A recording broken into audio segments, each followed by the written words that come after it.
And then Mars is going to square Jupiter. This is not as nice as the sun sextiling Mars, only because the sextile is a nice aspect where a square isn't. A square causes tension, and and because of that tension is why I'm thinking this might not be a very good day, because the the Mars wanting to expand, or not, the Jupiter wanting to expand, and Mars can be angry. It can be also drive, but with that square, it means like something's going to have to bust loose. And when Something's you going have to, expansion with aggression, that cannot be or feel good. It could be very challenging of an aspect to get through, yeah, very much so. especially with it right across from Pluto. Pluto is not that far, even though they are not in Mm, direct aspect, they are still close enough to, if you're playing horseshoes, you're getting some points on the board. yeah, expansion of energy, expansion of anger, aggression, haste, because Jupiter can get very carried away, and Mars can be very impatient, very hasty, very rash. Yeah, just bite your tongue, count to 10, yeah, just very easy to get carried away. You can So, get out ahead of it.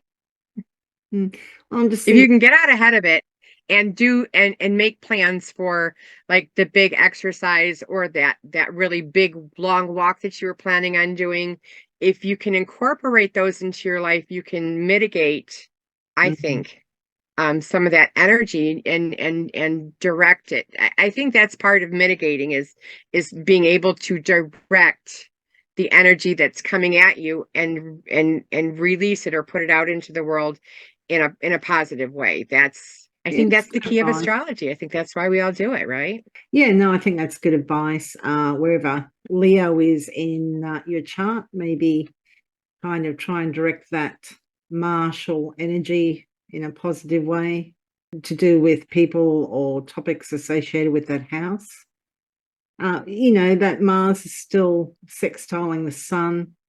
I reckon the house that Gemini is in too, whatever house that is in your natal chart, could also be helpful. It's getting that trine from Pluto, the sextile from Mars, but Jupiter in Taurus, it can't see. So the sun and Jupiter can't see each other at the moment. It's what we say is in inversion. So whatever house Taurus is and whatever house Gemini is, maybe those houses are kind of both demanding attention at the time. They're both needing energy or transformation, but it looks to me like the Gemini house is the house to bet on, not the Taurus, which is going to be frustrating because we just had that new moon in Taurus.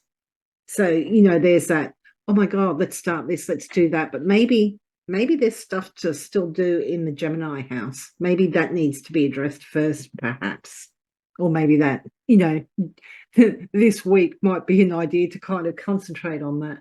And this is that is the house that Mars was retrograding in. Oh So God, yes.